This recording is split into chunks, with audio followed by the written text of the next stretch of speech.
이제 예배가 시작됩니다. 성도님들의 온 몸과 마음을 예배로만 집중해 주시기 바랍니다.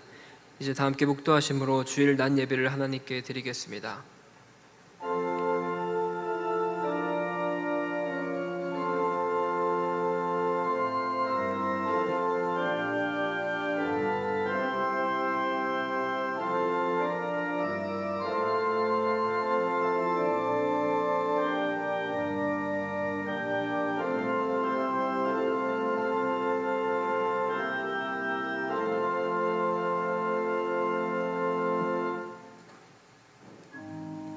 이스라엘아 들으라.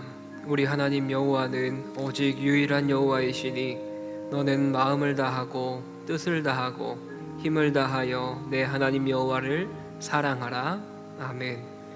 하늘에 계신 우리 아버지여, 이름이 거룩히 여김을 받으시오며 나라의 임하옵시며 뜻이 하늘에서 이룬 것 같이 땅에서도 이루어지이다. 오늘날 우리에게 일용할 양식을 주옵시고 우리가 우리에게 죄 지은 자를 사하여 준 것 같이 우리 죄를 사하여 주옵시고 우리를 시험에 들게 하지 마옵시고 다만 악에서 구하옵소서. 대개 나라와 권세와 영광이 아버지께 영원히 있사옵나이다. 아멘.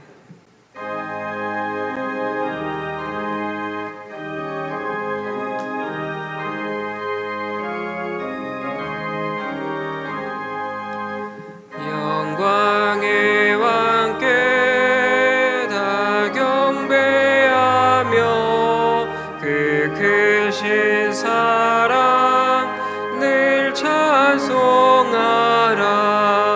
예부터 영원히 참 방패시니 그 영광의 주를 다 찬송하라.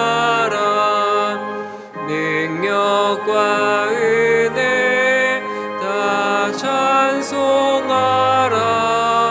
그 옷은 햇빛 그 집은 궁창 그늘의 소리로 주 노하시고 폭풍의 날개로 달려가신다. 저 아름답고 놀라운 일이 가득한 이 땅 다 주의 조와 그 힘찬 명령에 더 잡히나니 저 푸른 바다는 옷자락이라. 질그릇같이 연약한 인생 주 의지하여 늘 강건하리. 온 백성 지으신 만왕이시니 그 자비 영원히 변함없어라.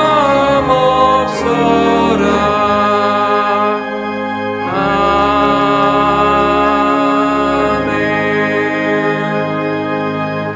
교동문 제84문 히브리서 11장입니다. 교동문 83문 히브리서 11장을 함께 교독하겠습니다.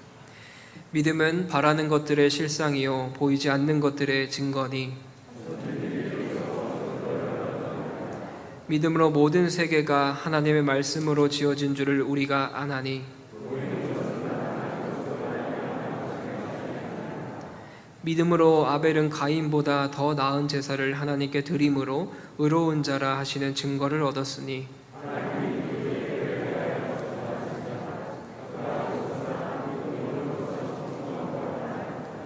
믿음으로 에녹은 죽음을 보지 않고 옮겨졌으니 하나님이 그를 옮기심으로 다시 보이지 아니하였느니라.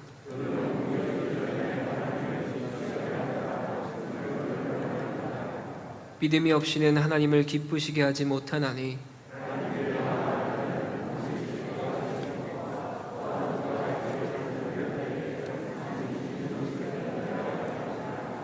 아멘. 전능하사 천지를 만드신 하나님 아버지를 내가 믿사오며 그 외아들 우리 주 예수 그리스도를 믿사오니 이는 성령으로 잉태하사 동정녀 마리아에게 나시고 본디오 빌라도에게 고난을 받으사 십자가에 못 박혀 죽으시고 장사한 지 사흘 만에 죽은 자 가운데서 다시 살아나시며 하늘에 오사 전능하신 하나님 우편에 앉아 계시다가 저리로서 산자와 죽은 자를 심판하러 오시리라. 성령을 믿사오며 거룩한 공회와 성도가 서로 교통하는 것과 죄를 사하여 주시는 것과 몸이 다시 사는 것과 영원히 사는 것을 믿사옵나이다. 아멘.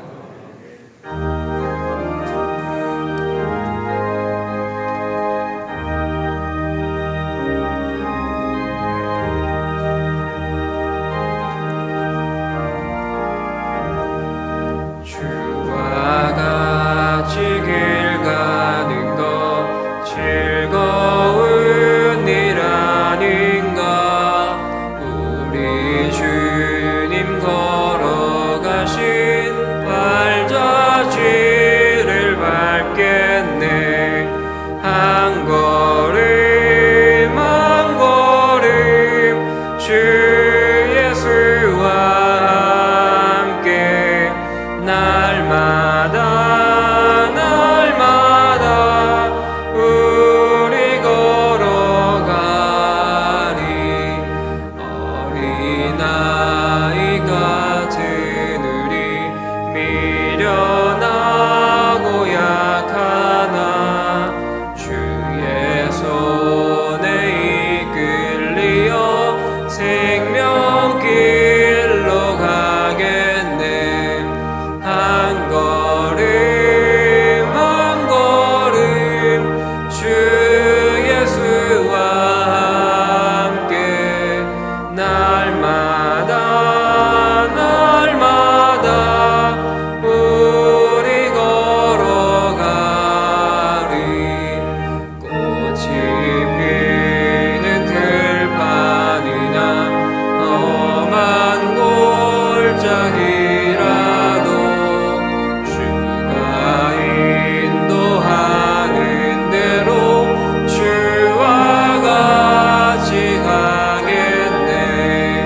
한 걸음 한 걸음 주 예수와 함께 날마다 날마다 우리 걸어가리. 옛 선지자의 똑같이 우리들도 천국에 들려 올라갈 때까지 주와 같이 걷겠네. 한 걸음 한 걸음 주 예수와 함께 날마다 날마다 우리 걸어가리.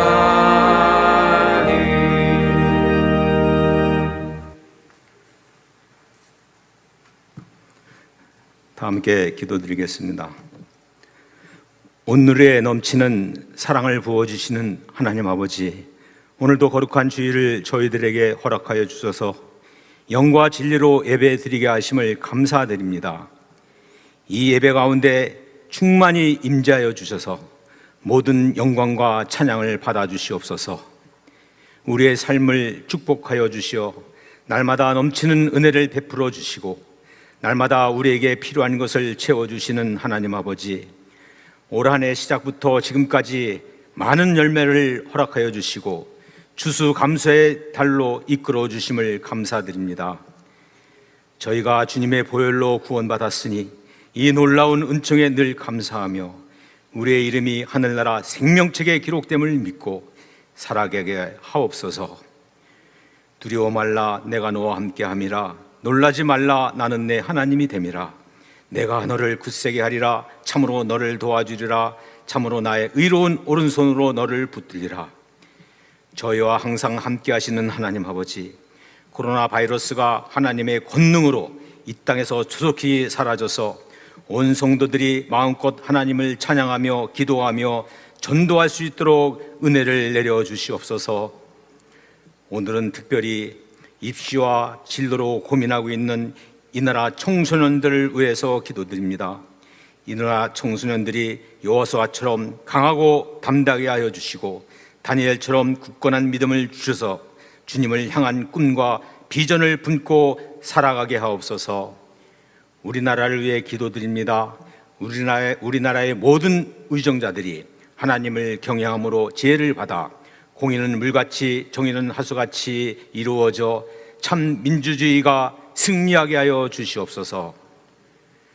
오늘 말씀을 전하시는 최영태 담임 목사님께 성령의 능력을 갑절 더하여 주시고 전하시는 말씀이 능력의 말씀, 치유의 말씀, 권면의 말씀, 위로의 말씀, 교훈의 말씀이 되게 하셔서 듣는 모든 성도들이 변화되게 하여 주시옵소서. 참으로 목사님께서 전하시는 말씀을 하나님께서 주신 말씀으로 받아들여 모든 성도가 아멘으로 화답하게 하여 주시옵소서.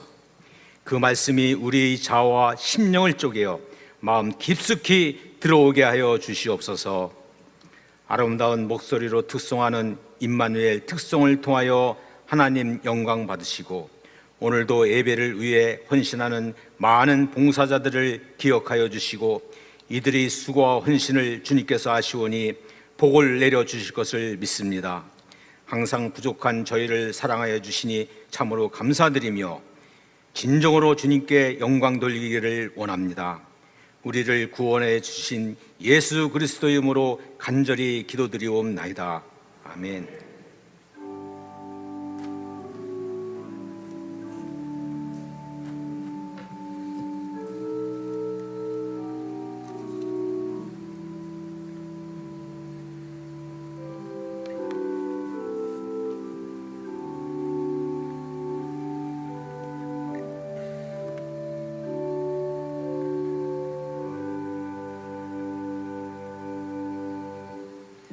성경을 봉독하겠습니다. 하나님의 말씀은 마태복음 18장 15절로 22절까지의 말씀입니다.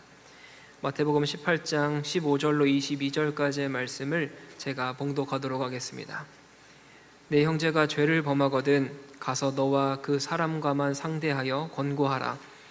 만일 들으면 내가 내 형제를 얻은 것이요 만일 듣지 않거든 한두 사람을 데리고 가서 두세 증인의 입으로 말마다 확증하게 하라. 만일 그들의 말도 듣지 않거든 교회의 말하고 교회의 말도 듣지 않거든 이방인과 세리와 같이 여기라. 진실로 너희에게 이르노니 무엇이든지 너희가 땅에서 매면 하늘에서도 매일 것이요 무엇이든지 땅에서 풀면 하늘에서도 풀리리라.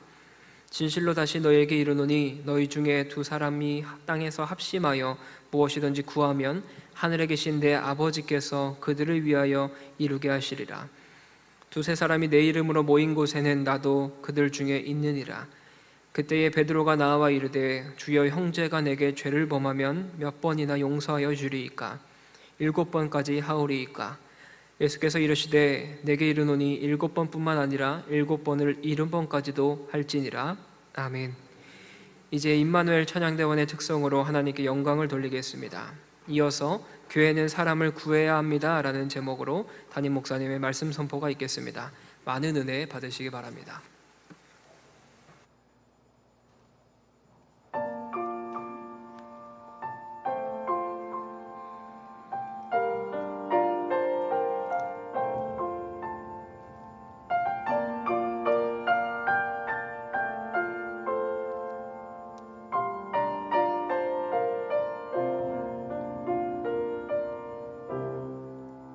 내 평생 살아온 길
마친 후 주 얼굴 볼 때 나는 공로 전혀 없도다 오직 주의 은혜라. 지금까지 지내온 것 주의 크신 은혜라. 한이 없는 주의 사랑 어찌 이루 말하랴.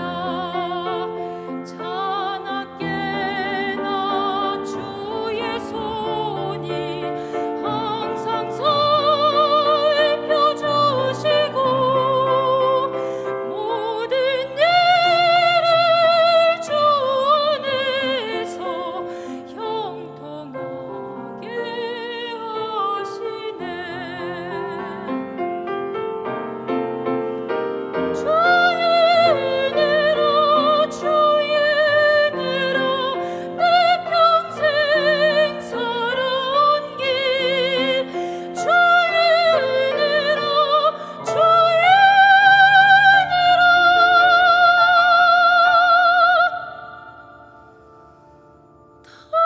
다음이 없는 사랑.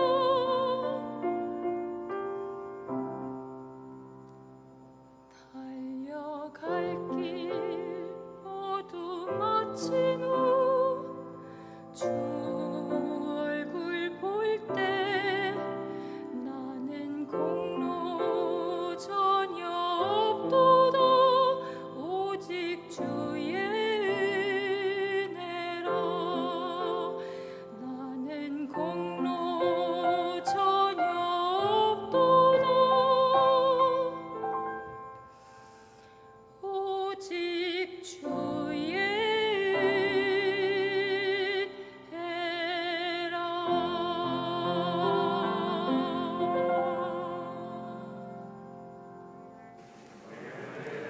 아멘. 은혜로운 찬양 감사드립니다. 우리 자회분들하고 인사하실 때 오늘은 좀 다르게 인사했으면 좋겠습니다.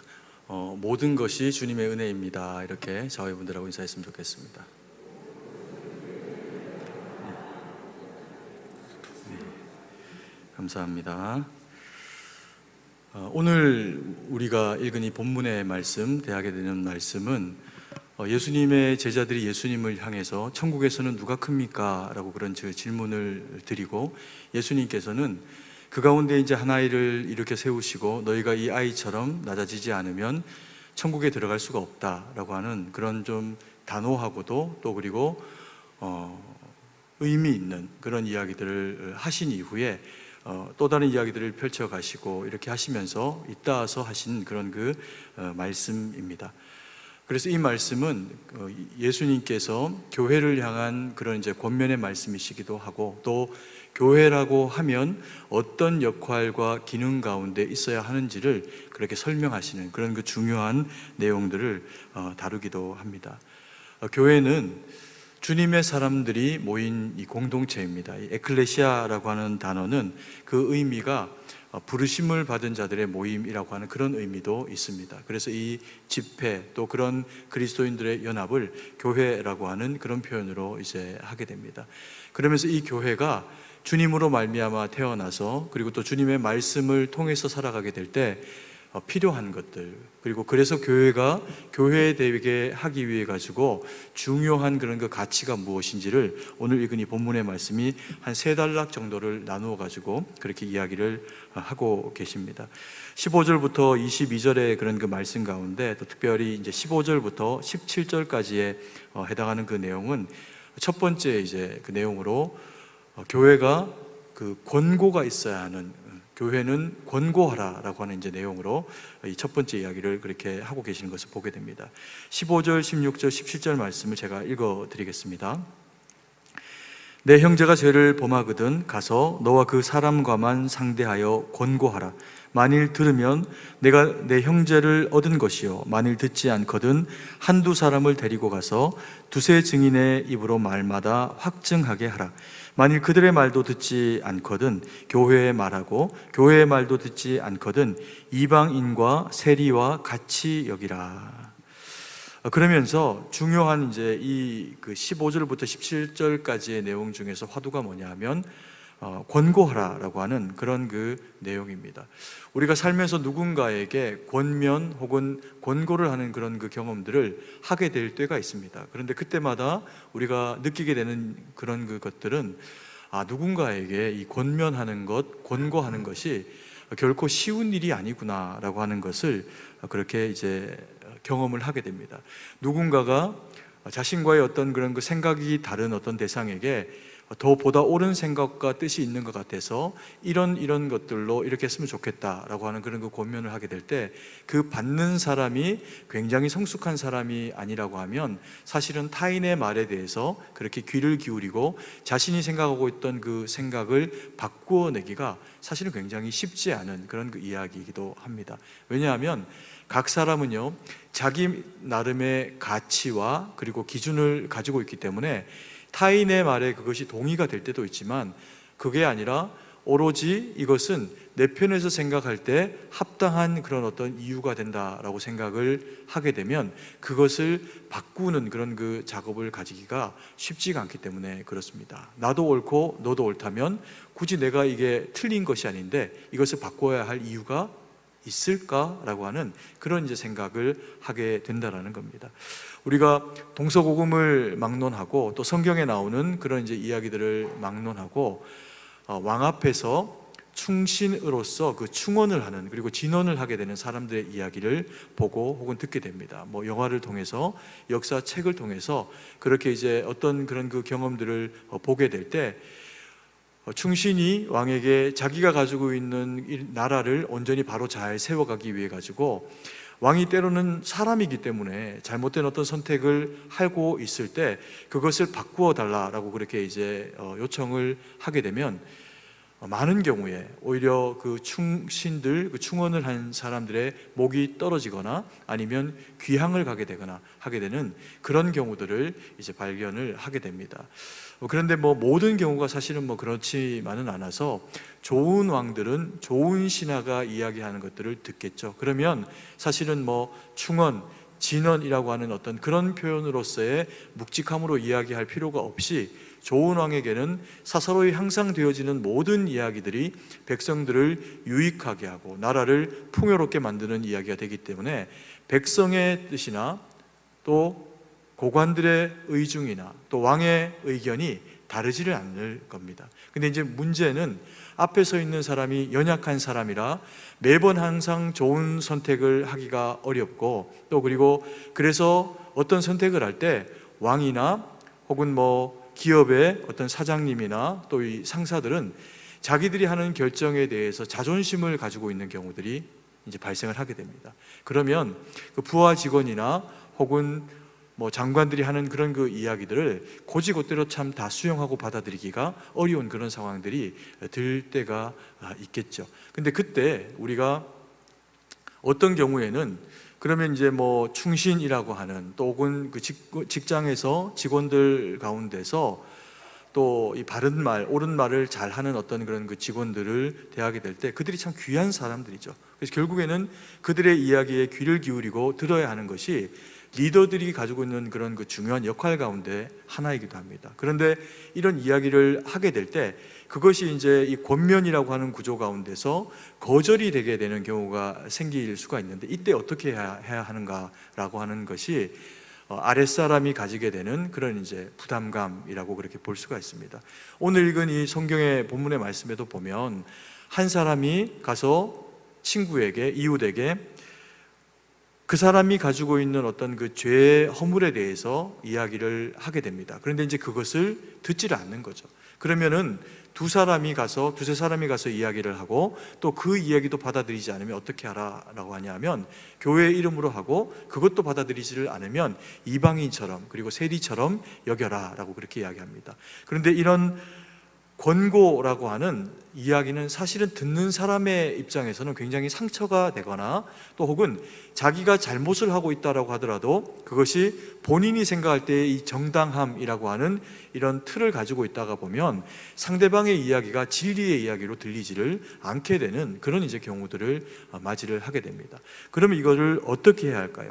우리가 이 권고라고 하는 말에 해당하는 이 엘랑코라고 하는 이런 그 헬라어 단어가 가진 의미가 뭐냐면 드러내다 그리고 폭로하다라고 하는 사실은 굉장히 직접적으로 어떤 상황에 대해서 타인에게 직면하게 되는, 그리고 또 다른 의미로는 비난하다라고 하는 이런 이제 의미도 있는 단어입니다. 그래서 이게 권면하다라고 하는 게 우리식의 표현으로 이야기를 하니까 좋은 얘기를 잘, 이런 이제 의미가 될 수 있지만, 이제 이 헬라어의 그 표현상으로 보면 피하지 않고 맞닥뜨려서 그 사람이 가지고 있는 허물과 죄에 대해서 직면해주게 해주는 것이 이 진언 혹은 이 권고라고 하는 이야기에 해당할 수가 있는 겁니다. 그러니까 말을 하는 사람도 중요하지만 듣는 사람도 이 얘기를 들을 때 이것을 충분히 수용할 수 있을 만한 성숙한 심장을 가지고 있지를 않으면 이 진언은 거절되기가 굉장히 사실은 쉬운 이야기라고 하는 거죠.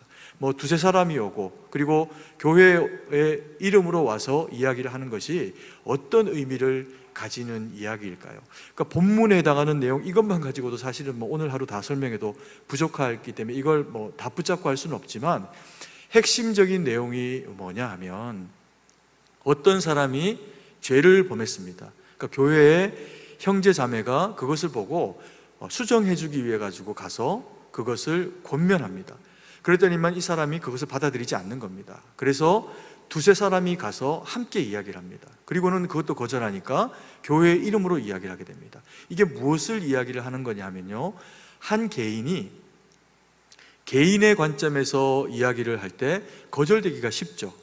그리고 두세 사람이라고 하는 교회의 공동체의 일원이 그것을 가지고 이야기를 하게 되면 더 보편성이라고 하는 그런 그 측면들을 가지고 거절하기 어려운 상황을 가지고 이제 이야기를 하게 되는 겁니다. 그리고 교회를 통해서 이제 이야기를 하게 되면 그 보편성에 그리고는 권위까지도 가지고 이제 이야기를 하게 되는 것을 통해 가지고 이 사람이 그 들은 이야기를 어떻게 하지 못하는 겁니까? 거절하기 어렵도록 만들어내는 겁니다. 그래서 이 얘기는 사실은 다른 표현으로 이야기를 하면 꼭 반드시 그 사람이 들을 수 있도록 이야기를 전해라는 겁니다. 그래서 더 강도 있게 이야기를 해서 그 죄악의 길에서 돌이키라는 거죠. 근데 이제 문제는 이렇습니다. 뭐냐면 보통의 대부분의 죄를 가지고 있고 허물을 가지고 있는 대상들은 네가 잘못됐다라고 이야기하면 자기 편에서의 이유가 있으면요, 그 이유가 진리인 것처럼 그렇게 생각을 하고 받아들이게 되는 그런 이제 경우가 있습니다. 그래서 이게 아무리 권위 있는 어떤 그런 그 상황을 가지고 조목조목 논리적으로 이야기를 한다라고 해도 사람은 들린 내용의 이성적인 판단으로 그 마음을 돌이키는 게 아니고 자기 마음이라고 하는 이 창이 그것을 수용할 것인가 수용하지 않을 것인가를 통해서 결정하는 경우가 훨씬 더 많다는 겁니다.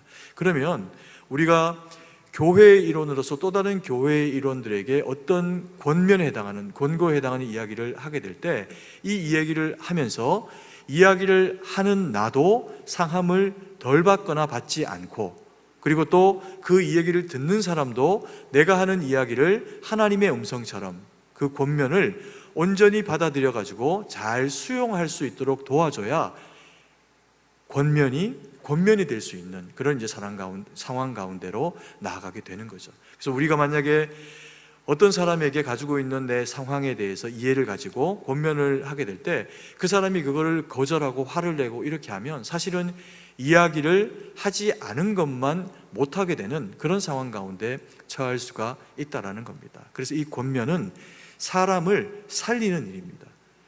교회의 구성원 가운데 오늘 이제 이게 교회의 이론이라면 내가 교회의 형제됨으로 가서 이 일들을 이야기를 하고 전하게 될 때 그 사람이 신앙 가운데서 떨어지게 되는 일이 되지 않도록 이것을 이제 잘 설명해야 되는 그런 기회가 되는 거죠. 이렇게 우리가 사실 권면 혹은 권고라고 하는 이런 이야기들을 해야 되는 대상들은 대부분 우리에게 소중한 사람들입니다. 가까이서 신앙생활을 하거나 남편이거나 혹은 아내이거나 자녀일 경우에 우리가 그 중요한 대상들에게 마음을 다해 가지고 이 권고를 하지, 나하고 그렇게 뭐 굳이 친하지 않고 뭐 문제가 되지 않는 사람에게 내가 볼 때는 그게 아니야 라고 해서 이야기를 했다가는 나는 관심으로 이야기를 했는데 그게 그 사람하고는 평생의 원수가 되어버리는 일도 될 수 있기 때문에 이 권고라고 하는 것이 사실은 좀 지혜도 가지고, 그리고 기도도 하고, 그리고 이제 겸손하게 이 일들을 이야기를 해야 한다는 겁니다. 그러면 권고를 하는 사람은 이것을 어떻게 해야 할까요? 상대방이 들을 수 있는 그런 그 귀와 심장이 마련될 수 있도록 본인이 표현할 수 있는 그 표현의 방식을 상대방이 듣는 사람의 입장에 맞추어져서 설명을 할 필요가 있다는 겁니다. 분명히 옳은 얘기들은 하는데 왕이 그 충신을 왜 죽음으로 몰고 가거나 혹은 귀양살이를 보내게 되는 그런 이제 일들이 생길까요? 자존심이 상하고 혹은 자신이 가지고 있는 이 권한에 도전이 되는 것처럼 이야기하는 어떤 그 내용이 될 때 그것은 오롯이 옳은 얘기라고 하는 이야기를 담고 있다고 하더라도 상황상 어떻게 되버린 겁니까? 틀린 얘기가 되어져 버릴 수도 있다라는 겁니다. 그래서 이야기를 할 때는 이야기를 듣는 사람이 가지고 있는 입장과 지위와 상황을 고려하면서, 그래서 이제 그 얘기들을 들을 수 있도록, 그래서 잘 들리도록 이야기를 해주는 것이 이야기하는 사람들이 가져야 하는 책무입니다. 때로는 우리가 우리 자녀들에게, 또 우리 배우자에게, 혹은 우리 직장의 상사들에게 분명히 이것은 옳은 이야기고 그래서 그것을 이야기를 하게 되는데, 그것 때문에 누가 곤란함을 당하게 되냐 하면 옳은 이야기라고 한 내가 어려움에 오히려 처하게 되는 그런 상황들을 맞이하는 경우들이 있을 수가 있습니다. 그래서 그런 일들은 이런 어떤 권면을 하게 될 때 있어서는 안 되는 일입니다. 왜냐하면 그게 내가 불이익을 당할 수 있는 상황에 처할 수가 있기 때문에 그렇습니다. 그래서 타인에게 이야기를 할 때 기본적으로 아랫사람이면 예의를 갖추고, 그리고 또 상황에 대한 이해를 면밀하게 검토를 해서 왕의 입장과 직장 상사의 입장과 그리고 회사와 나라의 전체의 어떤 이 일들에 대한 유익과 손실이 되어지는 지점이 어떤 것인지에 대해서 더 많이 생각을 해주고 고민하면서, 그리고는 그것을 이렇기 때문에 왕의 입장에서도 이게 유익이 되는 이야기입니다 라고 이야기를 하게 될 때 왕이 그 신하를 보고 참 착하구나 이렇게 이야기를 하는 거죠. 우리가 성경 가운데서 이런 이제 권면하는 그런 그 내용들의 그 예를 구약에서 볼 수 있는 내용은 어떤 게 있을 수가 있냐면, 우리가 잘 아는 아람의 나만 장군이라고 하는 장수가 있습니다. 이 사람은 하늘을 나는 새도 떨어뜨릴 만큼 당시에 이 아람 이 지역 가운데서 권세 있는 그런 이제 장수입니다. 그 왕도 쉽게 대할 수 없는 그런 이제 신하의 위치에 있는데, 이 사람이 문둥병이라고 하는 어려움을 당하게 됩니다. 그래서 많은 의사들을 통해서 고침을 받고자 하지만 그게 전혀 도움이 못 되고 오히려 더 아프고 힘든 상황 가운데로 내몰려 가게 됩니다. 근데 그때 그 사람이 치료되면서 어려운 걸음을 옮기게 되는 기회를 가지게 되는데, 그게 어떤 기회를 통해서 가지게 되냐 하면 나만이 붙잡아 온 이스라엘의 한 작은 아이, 그래서 종이 되어져 버린 아이의 이야기를 통해서 적국인 이스라엘 땅으로 많은 사람들을 데리고 불편하게 나아가는 그런 과정 가운데로 나아가게 됩니다. 그런데 그런 이제 아이가 한 얘기가 뭐냐 하면, 만약에 우리 주인께서 이스라엘 땅에 계셨더라면 선지자를 통해서 고침을 받았을 텐데 라고 하는 이야기가, 자신이 알고 있는 믿음과 가치에 대한 이야기를 이 아이가 하게 됩니다. 근데 그 얘기를 이제 나만이 듣고 그리고는 이스라엘 땅으로 가려고 하는 그 행보를 가지게 되죠. 누구의 이야기이기 때문에 듣게 됩니까? 의사이기 때문에 들은 것도 아니고, 자기 어떤 신뢰할 만한 부하가 이런 좋은 의원이 있다라고 해서 들은 것도 아닙니다. 나라에서 나라로 건너가고 또 적국으로 건너가게 되는 이 위험천만한 어떤 상황들, 그리고 많은 부하들을 데리고 가면 전쟁하러 오나? 라고 하는 이제 오해도 받을 수 있는 그런 상황 가운데서 이 묵직한 걸음을 걸어가도록 만들어준 이 대상이 누구냐 하면 작은 아이였다라는 겁니다. 그래서 왜 이 아이의 이야기를 들었을까요? 이 아이는 나만을 적으로 대하고 있지 않습니다. 붙잡혀 온 포로이기도 하지만 나아만을 적으로 대하는 게 아니라 자기 주인으로 모신 겁니다. 그래서 우리 주인이라고 하는 표현을 하고, 그리고 그 하는 이야기가 어려운 이야기도 아니고 마음만 바꾸어서 나아가기만 한다면 하나님의 은혜로 고쳐질 수 있는 기회를 가질 수 있다라고 하는 그 사실에 대한 이야기를 하니까 태도와 내용이 다 누구에게 동의가 된 겁니까? 나아만에게 동의가 되는 결과를 가집니다. 그래서 사실은 올 수 없는, 갈 수 없는 걸음을 가게 만들어버리는 그런 결과를 가지게 됩니다. 그리고 이 일이 가지는 유익이 무엇이냐 하면요, 이 종이 된 여자아이가 표현한 겸손한 자기 주인을 향한 말이 아람과 이스라엘 사이에 한동안의 평화가 유지되어지게 만들어버리는 중요한 사건이 되어진다라는 겁니다. 그래서 이게 이만큼 중요하고, 교회는요, 결국에는 사실은 뭐 하는 곳이냐 하면 주로 많이 권면하는 곳이 교회입니다. 목사가 하는 일, 이 설교는 그냥 하나님의 말씀을 풀어 설명하는 일이 아니라 교회와 상황과 성도의 삶을 하나님 앞에서 묻고 돌아보면서 주님이 이 말씀을 가지고 우리의 그 영혼 가운데 들려주시기를 원하시는 하나님의 음성이 무엇인지를 기도하면서 연구하면서 고민하면서 들려드리는 일이 이 설교입니다. 그래서 이것을 위해 가지고 뭐 잘 성경을 풀이한다라고 해서 좋은 설교가 되는 것이 아니라 하나님 앞에 고민하고, 그리고 또 그 고민한 흔적을 통해서 주님이 사랑하시는 백성들에게 주시는 말씀을 확신 가운데 전하게 될 때 성도님들이 그 말씀을 하나님의 말씀으로 받는 거죠. 사람이 전하지만 그 내용이 하나님을 통해서 성령 하나님의 인도하심 가운데서 전해지게 될 때 설교는 사람의 이야기가 아니라 하나님의 이야기가 됩니다.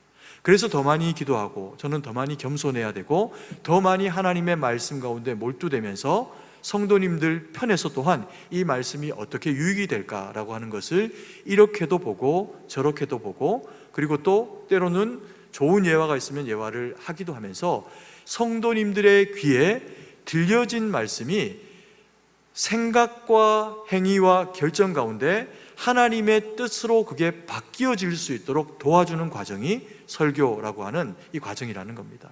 그래서 교회의 중요한 기능 가운데 이 권면이 있다. 그래서 이 말씀을 받은 성도님들 가운데 남편이 안 믿고 자녀가 예수님을 아직 안 믿으면 어떻게 하는 겁니까? 돌아가서 말씀대로 살면서 그들에게 말씀을 보여주는 겁니다. 그리고 때로는 아이가 힘들어할 때 하나님 앞에 기도하자라고 이야기를 하고 하나님이 무엇을 원하시는지를 설득해내는 겁니다. 이게 권면이죠. 이게 권고입니다.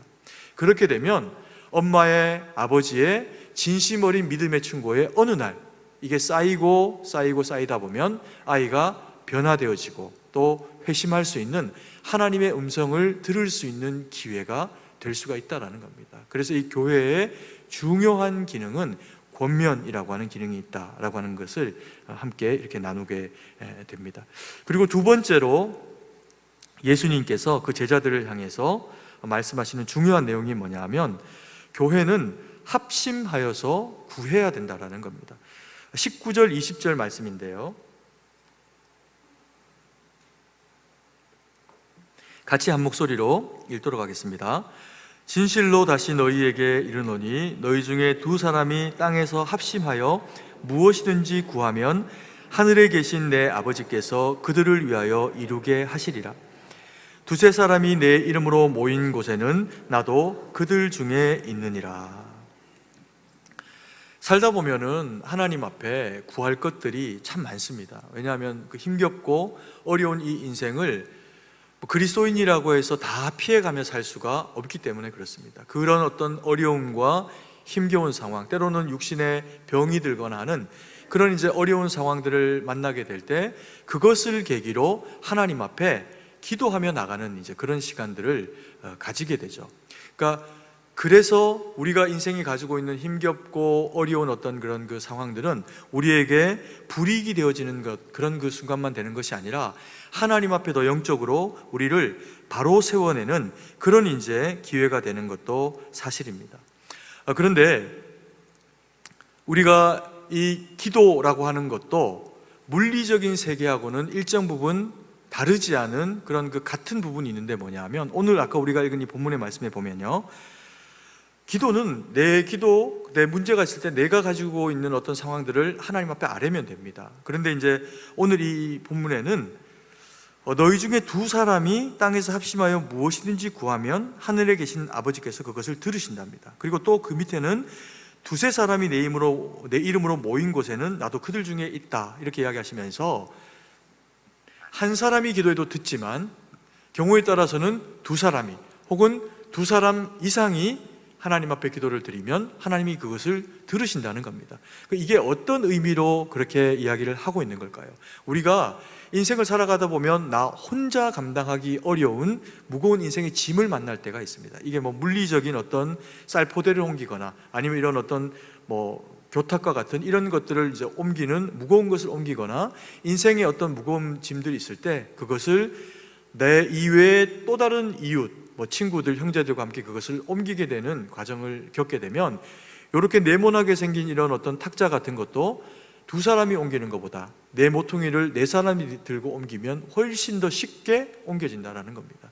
그러면서 본문에 하시는 말씀이 뭐냐면 교회가 해야 되는 중요한 기능 가운데 무엇이냐 하면 합심해서 하는 기도가 있다라는 겁니다. 이 합심해서 하는 기도는 그러면 혼자 하는 기도보다도 주님이 더 들으시기에 합한 기도다라고 하는 의미를 가지고 있을 수가 있죠. 그래서 이 기도는 우리가 사실 하나님 앞에 기도를 올려드리면 주님은 그 기도를 들으십니다. 그리고 오늘 말씀처럼 뭘 하실까요? 응답을 하시는 거죠. 응답을 하시기 때문에 우리는 기도를 하게 되어 있습니다. 그런데 이제 우리가 하나님이 우리의 기도에 응답을 하시는 분이다라고 하는 이제 그런 그것도 사실이지만 동시에 기도가 뭘 하는 거냐 하면 하나님 앞에 기도를 하게 될 때 어떤 과정들이 일어납니까? 하나님의 뜻이 우리의 삶 가운데 기도로 투영되어지게 되는 그런 그 과정 가운데로 나아가게 됩니다. 그래서 우리가 원하고 구하는 어떤 기도의 내용들이 있어도 그것을 가지고 처음에는 질병일 수도 있고 혹은 마음에 힘들게 하는 어떤 대상이나 상황이어서 그걸 가지고 하나님 앞에 아뢰는 경우가 있어도 그래서 주님 앞에 기도를 하다 보면 그 기도의 내용이 어떻게 되냐면요, 바뀌게 되는 경우가 있다는 겁니다. 그러면서 기도를 드리는데 내 뜻이 아니라 결과적으로는 하나님과의 거룩한 상의라고 하는 이 기도의 과정을 통해서 주님의 뜻이 무엇인지를 깨달아지고 그리고 내 기도의 제목이 어떻게 됩니까? 바뀌어진다는 겁니다. 그 중요한 예가 누구냐면요, 다윗이 기도하고 있는 이 시편의 내용들을 보면 많은 경우에 이 다윗은 원수 때문에 기도합니다. 그리고 본인이 처한 힘겹고 어려운 상황을 놓고 기도합니다. 그런데 그렇게 기도하다가 이 내용이 얼마나 첨예하냐면요, 원수로 하여금, 자기를 힘겹게 하는 그 원수로 하여금 길 가다 죽고 또 그 부인은 창기가 되고 애들은 고아와 거지가 되게 해주세요. 이런 기도를 다윗이 올려드립니다. 그런데 이런 기도를 계속해서 아멘으로 끝내고 있는 게 아니라 그런 자기가 상한 마음과 상황을 놓고 하나님 앞에 기도하다 보니까 본인의 마음은 첨예하고 상황은 어려운데 뭐가 바뀌어버립니까? 마음이 바뀌어버립니다. 하나님을 대하고 있는 다윗의 마음이 바뀌면서 기도의 내용이 바뀝니다. 첨예했던 원수들과 상황에 대한 기도의 제목은 온데간데 없이 사라지고 그리고는 하나님을 찬양하고 하나님을 높이는 그런 이제 기도를 하면서 다윗의 상황이 바뀐 게 아니라 다윗의 심상이 바뀌어지게 되는 그런 이제 내용으로 시편의 이야기들이 펼쳐지게 됩니다. 이게 왜 중요할까요? 다윗에게 원수는 누굴까요? 다윗의 원수는 이방인입니다. 그런데 이방인과의 싸움은 세월이 지나갈수록 줄어듭니다. 그리고 실제로 다윗을 힘겹게 하고 다윗의 인생의 가시와 같은 존재가 되는 대상들이 누가 될까요? 이스라엘 백성이 됩니다. 그리고 함께 앉아서 정책을 논의하는 그런 이제 장관들 또 군사 장교들 이런 사람들 가운데서 정치적인 어떤 이제 이견과 이런 부분들로 다윗과 마음이 어려워지는 대상들이 나타나게 됩니다. 근데 그들이 누구라는 겁니까? 다 하나님 백성이라는 거죠. 그 자기 백성이, 자기 신하가 다윗이 처음에 바라보고 있는 것과 같은 그런 상황이 처해지면 결과적으로는 누가 아픈 겁니까? 내 백성이 아프고 왕이니까 내 가족이 아픈 거죠. 그래서 이것은 왕이라고 하는 사람이 하나님 앞에 나아가서 그 마음을 바꾸어 내 가지고 자신을 정화하지 않으면 결과적으로는 보는 사람들이 전부 다 미운 겁니다. 어려운 상황 가운데 들게 되는 거죠. 그래서 기도를 드리다 보면 하나님의 뜻을 깨닫게 됩니다. 그래서 기도의 내용도 바뀌게 되고 태도도 바뀌게 되고 이런 이제 과정들 가운데로 나아가게 되는 거죠. 그리고 이 합심의 기도는 반드시 필요합니다. 왜냐하면 개인을 위해서도 합심하게 될 때 이것이 영향력을 발휘하지만 교회는요, 두세 사람만 모여도 교회입니다. 그 부름받은 하나님의 사람들이 모이는 곳에는 하나님의 뜻이 있고 그 뜻을 실현해야 하는 현실적인 상황들이 놓여져 있는 경우들이 많이 있습니다. 그러면 그것은 한두 사람 기도할 일이 아니라 때로는 교회가 전체적으로 기도하면서 그 일들을 해나가야 한다는 거죠. 올해 저희가 코로나가 아니었으면 했을 일, 또 하려고 계획했던 일 가운데 이 중보기도학교라고 하는 것을 저희가 사실은 기획하고 학기 중에 그렇게 그것을 이제 감당을 하려고 했습니다. 이제 그게 어떤 거냐 하면 뭐 기도를 안 배워도 우리는 다 예수님의 이름으로 하지만, 그러나 더 건강하게 기도하고 또 그리고 성경 가운데서 이 기도를 무엇라고 말씀하시는지, 그리고 이 영적 세계, 영적 전쟁을 감당할 때 기도가 어떤 역할을 하고 건강하게 이 영적 전쟁인 기도를 어떻게 감당해야 하는가라고 하는 것에 대해서 고민하고 배우게 되는 그 시간이 이제 이 중보기도라고 하는 시간인데, 이 시간들을 우리 성도님들이 배우면서 원래 다 알고 있던 것들이지만 잘 정리해드리는 시간을 가지면서 이래서 더 기도해야 하고, 그리고 기도는 이렇게 하는 것이 더 건강한 일이구나 라고 하는 것을 한번 이제 정립해보는 그런 이제 시간들을 가지는 겁니다. 그러면서 그 시간들에 참석하셨던 분들 가운데서 교회를 위해서 또 공동체를 위해서 기도하는 것에 동의가 되시는 분들을 뭐 중보기도단 뭐 이런 이름으로 이제 모여서 기도를 하게 되는 거죠. 뭐 예를 들면 1부의 예배를 위해서 2부의 예배를 드릴 성도님들 가운데 일정한 분들이, 그것에 헌신된 분들이 교회에 어떤 이제 뭐 방이 있으면 거기에 예배 방송이 나오도록 그렇게 이제 설치를 하고 설교를 듣고 뭐 찬양을 하고, 여기 계신 분들은 그렇게 할 때 그분들은 성령의 강력한 임재를 위해 가지고 기도하는 겁니다. 성도님들을 위해서도 기도하고 또 말씀 전하는 저나 우리 성가대 또 반주자들을 위해서 기도하시면서 예배가 예배로 이루어질 수 있도록 그렇게 이제 기도하는 그런 시간들을 가지게 되는 겁니다. 사실 이제 우리 성도님들의 입장에서 이 예배는 말씀이 많은 비중을 차지합니다. 그래서 뭐 제가 기도하면서 잘 준비하는 것도 사실이지만 주님이 받으시는 것은요, 말씀만 아니라 저와 우리 사랑하시는 성도님들 전체입니다.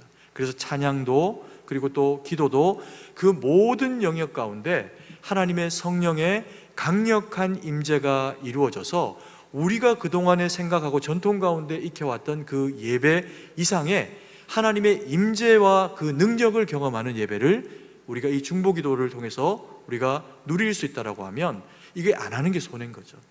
그래서 우리 성도님들 가운데 이제 내년에 이 코로나가 좀 지나고 이렇게 해서 다시 좀 모여서 교육하고 이렇게 할 수 있으면 이 중보기도 학교와 또 그리고 중보기도단 이런 어떤 그 섬김들을 하실 수 있고, 이것은 뭐 연세가 아무리 많아도 하실 수 있습니다. 앉아가지고 또 기도하고 이렇게 하시는 거니까. 이런 것들을 하는 교회가 가지는 장점이 뭔 줄 아십니까? 초신자들이 예배당 문을 열고 들어오는데 눈물이 나는 거예요.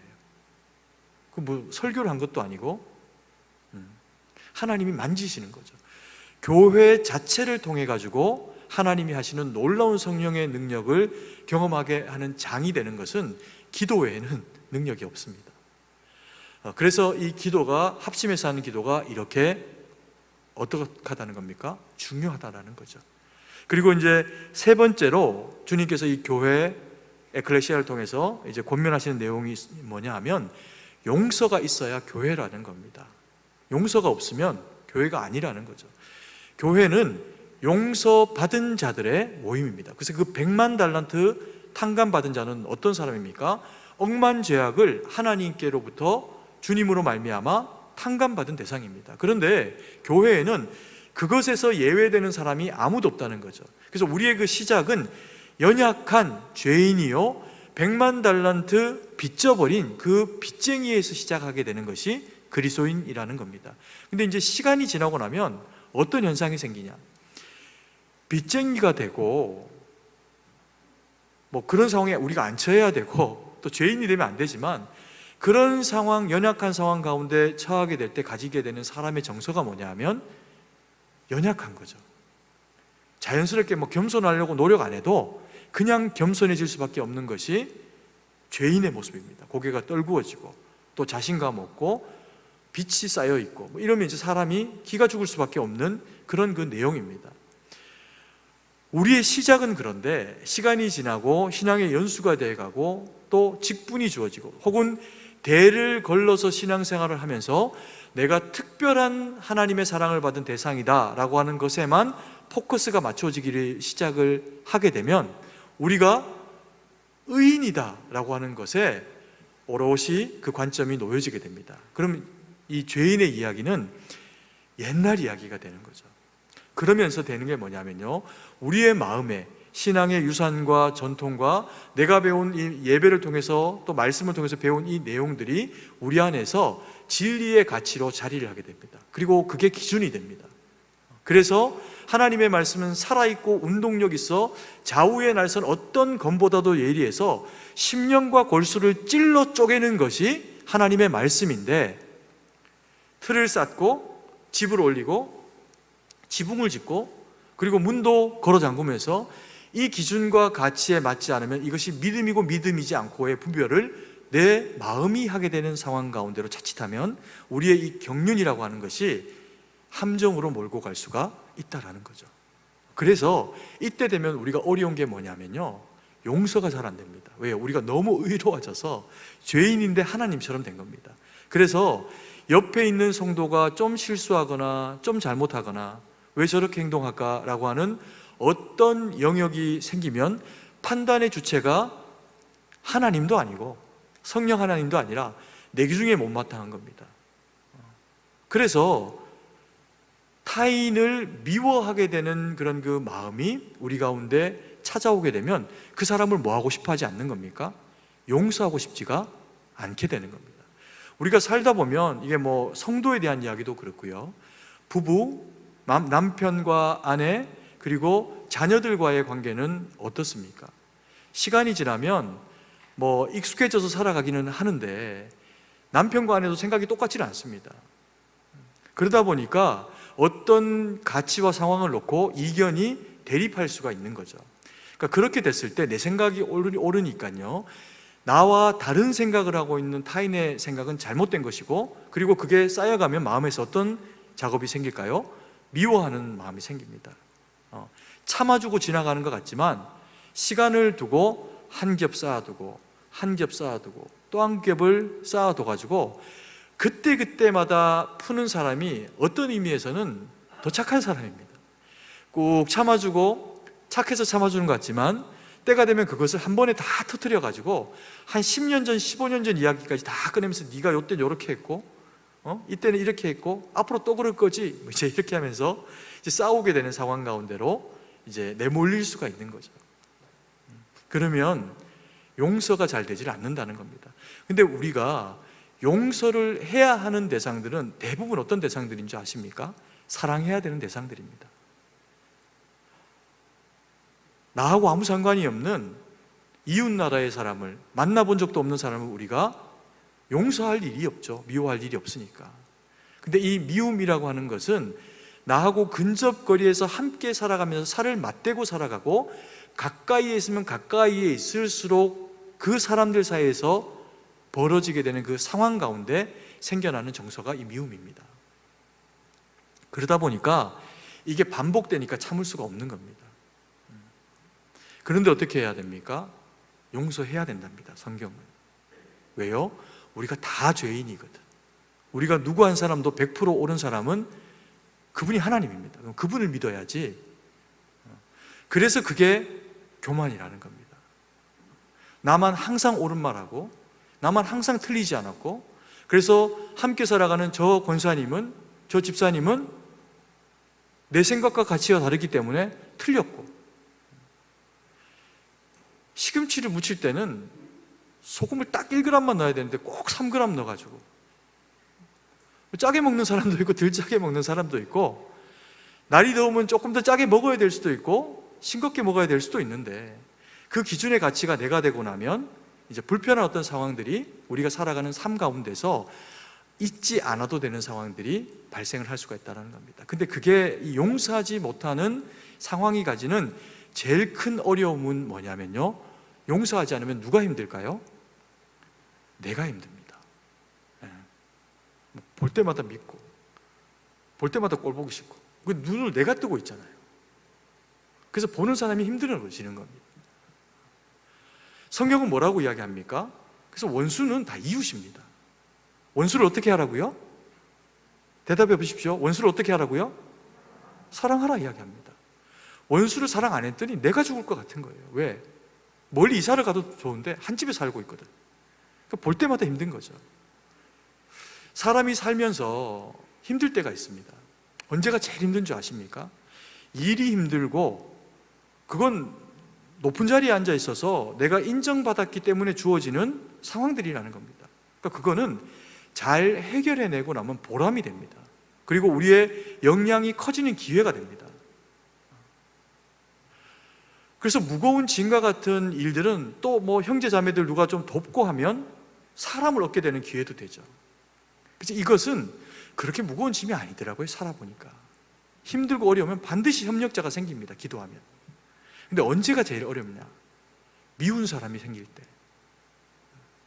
가까운 사람 중에, 예를 들면 뭐 우리 부교육자 중에 제가 미운 사람이 생기면 어떡하겠습니까? 이게 얼마나 힘들겠어요. 매일 보는데. 근데 감사하게 부교육자들 중에, 우리 성도님들 중에 제가 미운 분이 단 한 분도 없으니까 얼굴이 이렇게 밝은 거예요. 사랑해야 될 대상만 있으니까.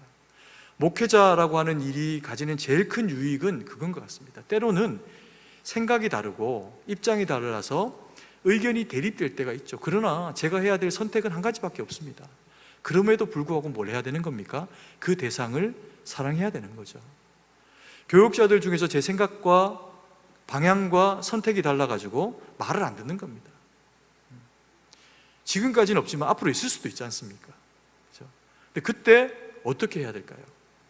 그래도 사랑하고, 그래도 설득해주고, 그래도 이게 더 옳은 것이면 더 옳은 것이다 라고 하는 것을 가르쳐줘야 됩니다. 그래서 성장할 수 있는 기회를 줘야죠. 저도 100% 온전한 사람이 아니기 때문에 그런 그 부족한 선택을 할 때 우리 교육자들이 저에게 진언을 해줘야죠. 무엇을 기반으로? 사랑으로. 그래서 누군가에게 권면을 하고 할 때 꼭 마음에 염두에 둬야 될 게 있습니다. 뭐냐면요, 지금 하는 이 얘기가 내가 마음이 시원하려고 하는 얘기인가? 경우에 따라서 우리가 아닌 것 같지만 이런 경우가 정말 많습니다. 그래서 내가 더 의로워 보이고 공동체 가운데서 그 사람을 지적질하고 이거 틀렸습니다 라고 이야기를 하게 될 때 전체 사람들에게 그 사람을 바보로 만들어 버리는 거죠. 왜요? 내가 생각이 지금 옳거든요. 의로 가득 차 있거든요. 그러면 이건 권면이 아니고 폭력이 되어져 버립니다. 왕을 창피하게 만드는 충신은 충신이 아닙니다. 듣도록 만들어주는 충신이 충신인 거죠. 그래서 교회는 권면이 있어야 되고, 그리고 간절히 공동체를 위해서 함께 기도하는 기도가 있어야 하고, 그리고 뭐가 있어야 된다고요? 뭐가 있어야 됩니까? 용서가 있어야 됩니다. 그죠? 근데 사실 이 얘기를 제가 이렇게 말씀드렸지만 이 세 구절로 나누어진 이 이야기는요, 앞에 해당하는 이야기들하고는 약간 좀 생뚱맞은 이야기들입니다. 세 가지의 이야기가 다 좀 생뚱맞은 이야기입니다. 예수님의 첫 번째 하시는 그 이야기는 보면 너와 그 사람과만 상대해서 권고하라 라고 하는 이 권면에 대한 이야기를 하시고, 그 다음 구절에 해당하는 얘기가 아까도 말씀드렸지만 갑자기 또 뜬금없이 두세 사람이 하는 합심의 기도에 대해서 이야기합니다. 그리고 세 번째는 또 완전 뜬금없습니다. 용서에 대한 이야기래요. 이 세 가지의 이야기가 하나도 연결이 안 됩니다. 그런데 예수님이 그냥 이거 생각나니까 이거 이야기하시고 저거 생각나니까 저거 이야기하시고 그렇게 이야기를 하셨을까요? 그렇지가 않습니다. 이 이야기는 세 가지의 각자 다른 이야기를 하지만 한 꾸러미 교회라고 하는 이 공동체, 그리고 주님의 몸된 지체를 통해 가지고 한 가지의 이야기를 하십니다. 무엇일까요? 죄악 가운데 죽어가는 복음을 모르는 혹은 복음을 외면해 버리려고 하는 한 영혼을 향해서 나가서 뭐라는 거라는 겁니까? 권면하라는 거예요. 그렇게 살면 안 된다. 복음으로 선택해야 된다. 교회로 돌아와야 된다. 그것을 개인이 두세 사람이 혹은 교회의 이름으로 그 일들을 감당을 해줘서 그대로 놔두면은 지옥 가운데 불구덩이로 영벌 가운데 들어갈 수밖에 없는 영혼들을 깨우는 일을 해야 하는 것이 교회라는 겁니다. 결국에는 이 교회가 해야 하는 핵심적인 가치의 이 일이 뭐라고요?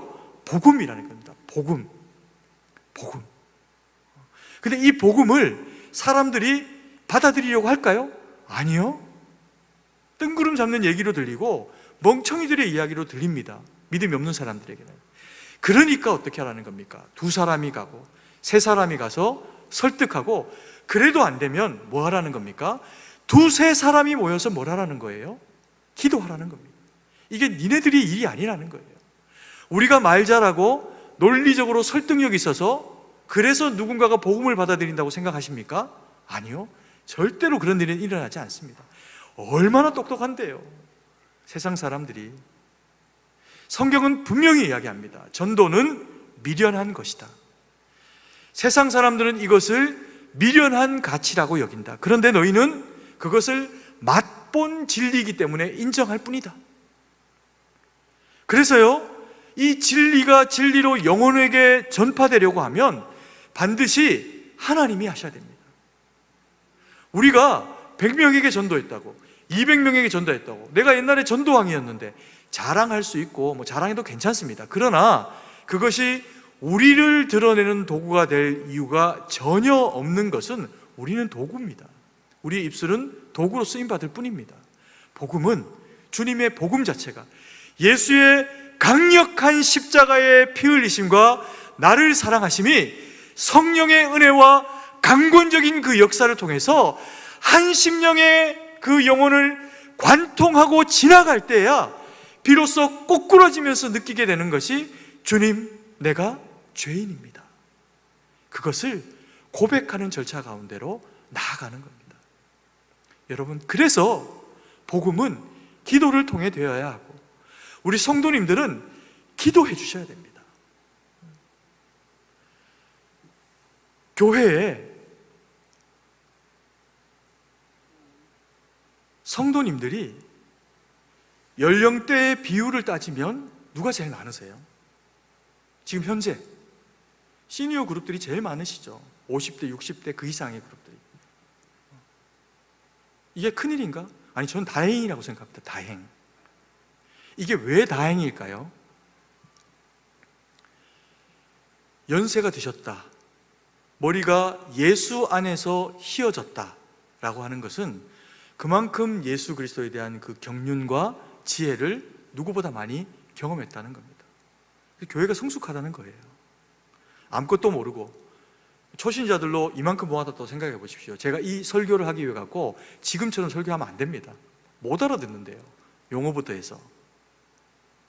교회는 믿음의 경륜과 연륜이 찬 성도님들이 지금처럼 가득하셔야 됩니다. 그럼 가득 차서 뭘 할 거냐? 젊은 사람들에게, 예수님을 모르는 대상들에게 전하는 거죠. 이게 코로나가 우한에서 온 건데, 이게 대한민국에서는 교회발 코로나로 바뀌어버렸습니다. 왜 세상이 이걸 이렇게 몰고 갈까요? 왜 마귀가 왜 상황을 이렇게 이해하도록 만들어버릴까요? 교회가 미안합니다. 저는 동의되지 않습니다.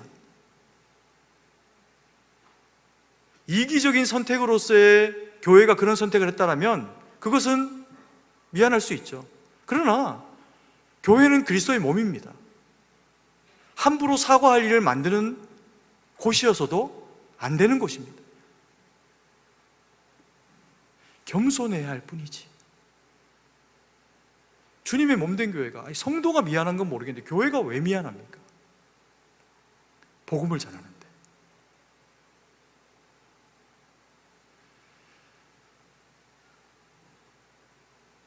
성도님들이 나가서 복음을 전하면요, 젊을수록 그 복음에 대한 거절할 확률은 높습니다. 왜요? 니나 믿어 이렇게 이야기하고, 제가 아는 후배 우리 목사님들도 저 복음을 전하는 일들을 지하철 이런 데서 하다가 아래로 막 흘겨보고 막 쌍욕 듣고 이런 경우들이 진짜 많습니다, 요즘.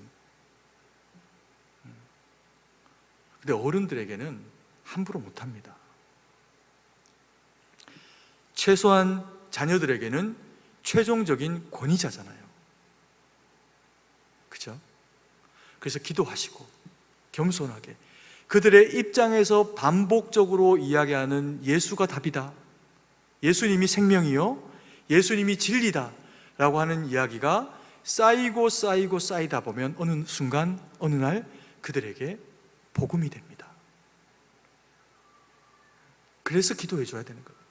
그래서 우리 교회가 시니어 성도님들이 이렇게 많은 게 감사한 일이에요.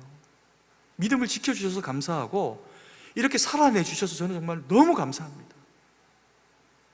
눈물 날 지경으로 감사합니다. 다만 우리가 장성했으니 나아야 되는 책임이 있는 겁니다. 우리 승동교회에게 처해진 이제 올 한 해는 얼마 남지 않았지만 내년은 그래서 복음으로 달려갈 겁니다. 교회가 준비하기도 할 거고요. 작은 선물 그게 중요하지 않습니다. 만나는 분에게 기승전 결국 예수, 기승전 복음, 기승전 손주, 기승전 아들 이렇게 말고 예수님이 우리의 인생의 가장 큰 자랑이 되어지는 그런 교회가 되기를 소망합니다.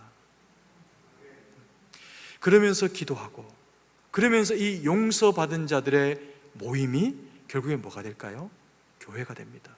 그리고 우리는 겸손하게 우리 스스로가 용서받은 자라는 것을 인정하면서 그래서 또 다른 사람들을 섬김으로 복음의 현장 가운데 데리고 와서 좀 불편하고 또 손이 가고 이럴 수는 있지만 예수 안 믿는 사람들 혹은 다른 교회 다니다가 실족해서 안 나오고 계시는 분들, 그런 분들을 초청해야 됩니다.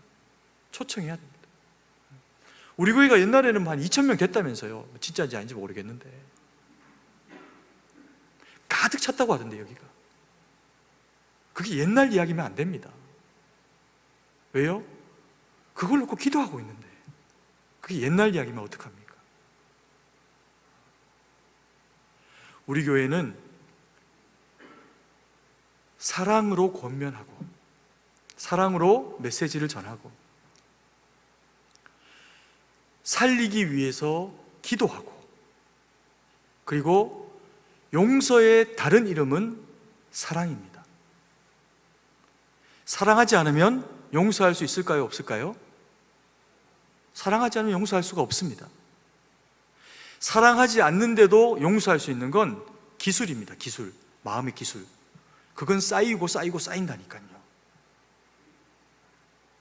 사랑으로 용서할 수 있는 성수까지 주님에게 얻어서 정말 쉬운 얘기가 아니지만 하나님 앞에 기쁨으로 올려드리는 저와 우리 사랑하시는 성도님들 되기를 간절히 소망합니다. 기도드리겠습니다. 사랑의 아버지 하나님, 은혜와 사랑을 감사드립니다. 저희들 가운데 복음을 주셔서 용서받은 자로 살게 하시고 그래서 믿음의 성숙을 경험했더니 용서할 수 있는 자가 되어야 하는 이유를 알게 하신 것을 감사드립니다. 하나님, 참으로 우리 승동교회에 능력의 말씀이 권고로 성도의 삶을 통해서 전파되게 하시고 아버지 하나님, 기도하며 교회의 근간이 세워지고 겸손으로 주님 앞에 주의 뜻을 구하며 하나님 품고 사랑하고 이해하고 용납해내는 승동교회의 또 다른 이름이 사랑하는 교회, 사랑의 교회. 그래서 우리 교회는 누가 봐도 사랑으로 승리하는 이길승 우리 승동교회가 될 수 있도록 역사하여 주시옵소서. 주님께 모든 것을 의지하고 감사드리며 살아계신 주 예수님 이름으로 기도드립니다. 아멘.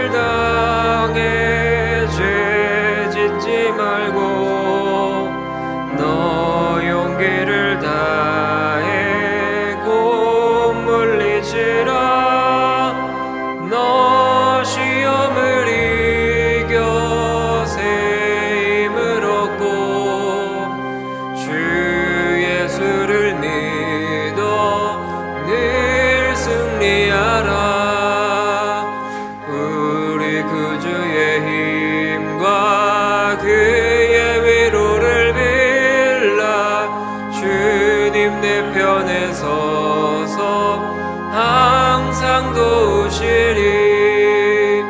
내 친구를 삼가 잘 선택하고 너행을 삼가 늘 조심하라.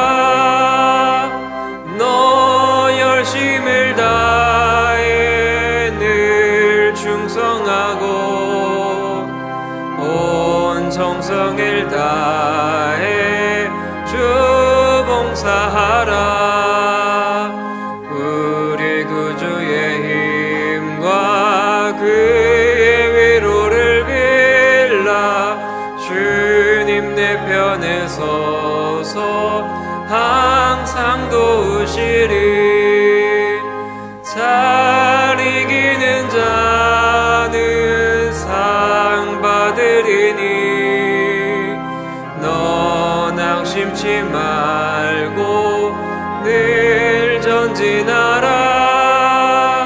내 구세주 예수 힘 주시리니 주 예수를 믿어 늘 승리하라. 우리 구주의 힘과 그의 위로를 빌라. 주님 내 편에 서서 항상 도우시리.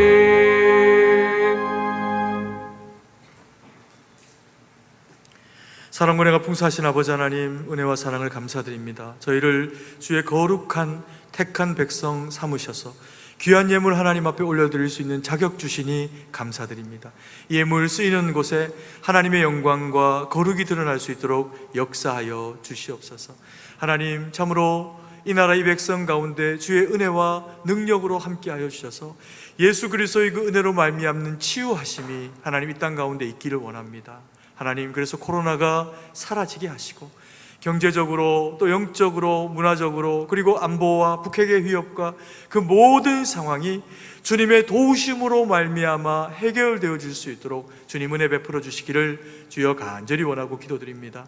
하나님, 이 땅의 교회들이 또 이 땅의 성도의 연합이 주님 앞에 다른 무엇보다도 나라를 위해서 기도하고 또 그리고 교회를 위해서 기도해서 건강한 교회와 건강한 성도의 연합이 이 땅, 이 나라를 주님 앞에서 참으로 복음에 합당한 나라로 세워낼 수 있도록 주님 오실 때까지 그래서 교회들이 쓰임받고 그리고 이 나라가 주님 앞에 그렇게 거룩하게 쓰임받도록 역사하여 주시기를 간절히 원하고 기도드립니다.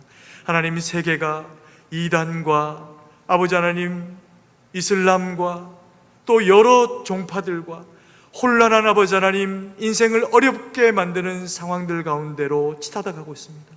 하나님, 교회는 힘들어지고 어려워지는 상황 가운데 있지만 주님, 이 대한민국을 지켜주셔서 복음으로 더욱이 주님 앞에 쓰임받는 나라 되어질 수 있도록 하나님, 이 땅에 성령의 기름 부으심을 그리스도의 푸르고 푸른 계절을 허락하여 주셔서 그루터기처럼 아버지 하나님 낮아지고 잘려진 이 땅의 교회들이 다시 한번 믿음의 청년들이 일어나고 믿음의 다음 세대들이 일어나서 우리의 이토록 귀하고 좋은 신앙을 되물림 받아서 하나님 영광 돌리는 세대들로 세워질 수 있도록 역사하여 주시옵소서. 하나님, 우리 승동의 권속들 가운데 이 자리에 참석지 못한 지체들이 있습니다. 군으로 또 학업으로 직장 때문에 그리고 또 가정예배로 아버지 하나님 질병 때문에 이 자리에 있지 못한 지체들에게도 동일한 은혜와 능력으로 함께하여 주셔서 말씀 주시고 그것 가지고 붙잡고 일어서려고 하면 성령의 충만하신 은혜의 역사가 저들의 삶 가운데 운행하시는 주님의 그 사랑과 성령의 능력을 경험해서 하나님 영광 돌리는 장이 될 수 있도록 역사하여 주시옵소서. 아버지여, 우리 승동교회 성도들을 살려주시옵소서. 힘들고 어려운 직장과 사업과 학업과 군과 질병 가운데, 관계적인 어려움 가운데 생각하면 얼마나 버틸 수 있을까? 고민이 밀려오고 찾아오는 것이 사실입니다. 하나님, 불쌍히 여겨주셔서 의로운 오른손으로 붙잡아 주시옵소서.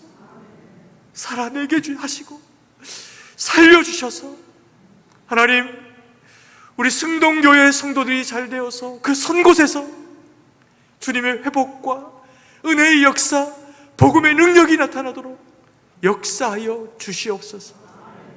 주님께 모든 것을 의지하고 연약한 지체 회복하시고 경제적으로 어려운 지체들에게 부를 허락하시고 건강이 연약한 지체들에게 회복을 허락하시되 예수의 이름으로 되어져서 겸손하게 더 깊이 주님 앞에 믿음으로 나아가는 우리 모든 인생이 될 수 있도록 함께하여 주시옵소서. 주님께 모든 것을 의지하고 감사드리며 살아계신 주 예수님 이름으로 기도드립니다. 아멘.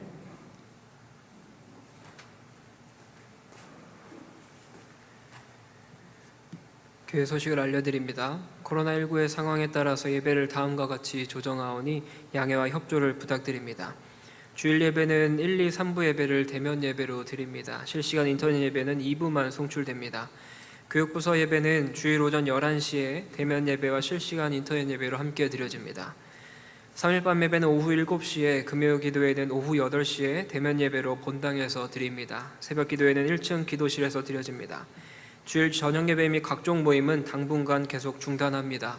추후 변경 사항이 있는 경우에는 홈페이지 및 문자로 공지하도록 하겠습니다. 두 번째 광고입니다. 오늘 2부 예배 후에 정기당회가 진행됩니다. 당회 장로님들은 모두 참석해 주시기 바랍니다. 세 번째 정교인 새벽기도회 안내입니다. 11월 2일 월요일에 오전 5시 30분에 본당에서 진행이 됩니다. 세 달의 첫날을 새벽기도회로 함께 동참해 주시기 바랍니다. 네 번째 성경공부 개강 안내입니다. 매주 목요일마다 온라인으로 성경공부를 진행합니다. 이번 주 목요일에는 에베소서 영상이 올라오며 목요일 오전 10시에 승동교회 유튜브에 게시되어 오니 편하신 시간에 함께 시청해 주시기 바랍니다. 다섯 번째 광고입니다. 교육부서에서 아이들을 위해 제작된 영상이 온라인으로 제공이 되고 있습니다. 유튜브 채널에서 승동교회 교육부서를 검색하셔서 제공되는 영상을 통해 교제와 양육의 시간에 함께 참여해 주시기 바랍니다. 나머지 광고는 주보를 참조해 주시고 이제 다 함께 일어나셔서 찬송가 1장을 찬양하고 축도 예배를 마치겠습니다.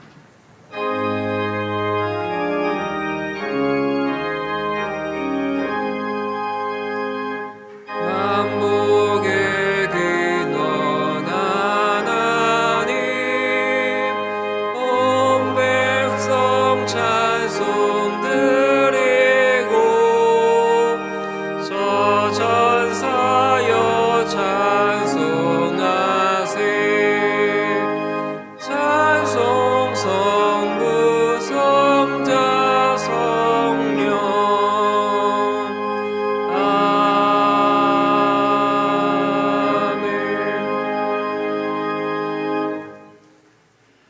이제는 우리 구주 예수 그리스도의 구속의 은혜와 무한하신 하나님 아버지의 사랑하심과 성령의 위로 충만하심의 은혜의 역사가 주님 앞에 머리를 숙이고 겸손으로 낮아져서 오직 복음으로 말미암아 되어진 그리스도인 됨을 통하여서 세상 가운데 복음으로 서고 교회를 위해 기도하면서 그리스도 예수의 마음 가지고 품고 용서하고 사랑하고 살아가서 하나님 영광 돌리기로 다짐하며 결정하는 주의 거룩한 백성들 머리 위에 이제로부터 영원토록 함께 계실지어다. 아멘.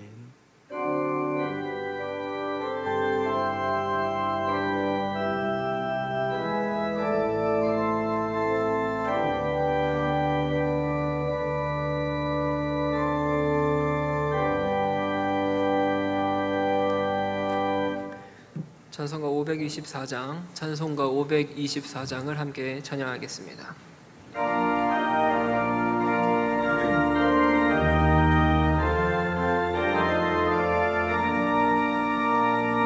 갈 길을 밝히 보이시니 주 앞에 빨리 나갑시다. 우리를 찾는 구주 예수 곧 오라시네.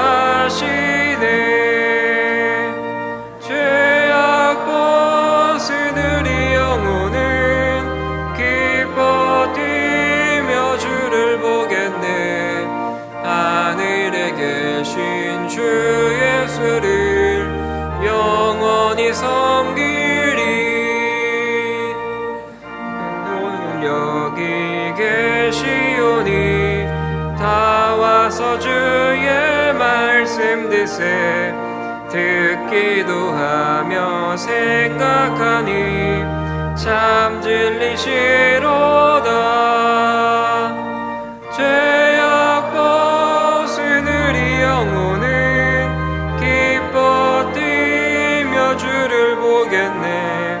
하늘에 계신 주